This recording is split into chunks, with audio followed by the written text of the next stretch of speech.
Meet the new founders of my legacy. Edward Chandler, who is a genius, maker, and high maintenance. His dream is to be fabulously wealthy. His wife Elizabeth is romantic, family-oriented, and a music lover. She wants to raise a big happy family. They live in a nice colonial home just out of town. The two of them have been trying for a baby for years. It wasn't until 1778 that Elizabeth was finally pregnant. She gave birth to a beautiful girl named Theodosia. They were happy to finally have a bundle of joy in their home. Not long after, Elizabeth was pregnant again. While Edward worked, she spent her time knitting clothes for the little ones. Elizabeth was so excited that her family was growing. She couldn't wait to meet the new baby.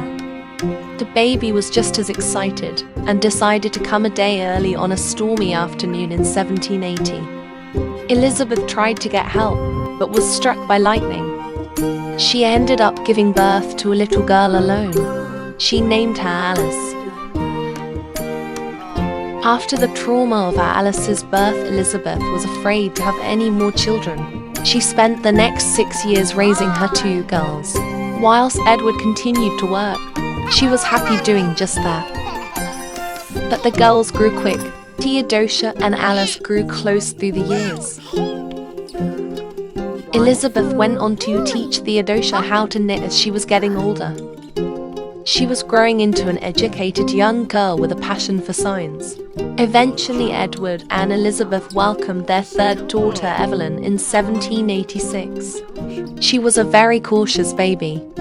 In that time, Alice was growing older. She found a passion for art and loved to draw. Elizabeth was soon expecting again.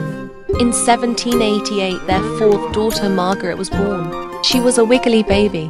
Just 2 years later, in 1790, they had their fifth and final child. Her name was Eleanor.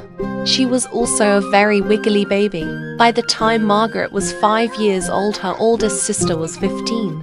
Theodosia started to fall for a young gentleman named Julius. Their love grew fast, but that didn't scare them.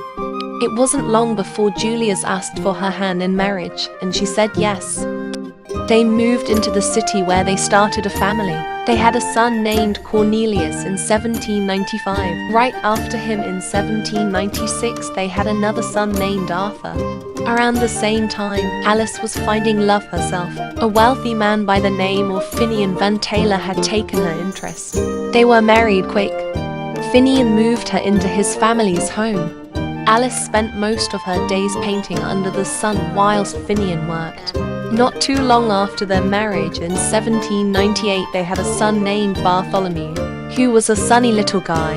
While Theodosia and Alice were gone, Evelyn was the new older sister. Elizabeth continued to pass down her knitting skills to her. Through the years, Evelyn enjoyed picking on her little sister Eleanor and pulling pranks around the house. As she got older, she met her match. She fell in love with a boy named Thomas. Within a matter of time, they were married. They moved into a nice home to raise their family. In 1803, they welcomed their first child, a girl named Genevieve. At home, Margaret was quite the charmer. She made a friend named Susan. They were close growing up and grew closer as they got older. But they weren't allowed to marry, so Margaret married a young bachelor instead. They remained at the home she grew up in to soon start a family. Eleanor was the only kid left.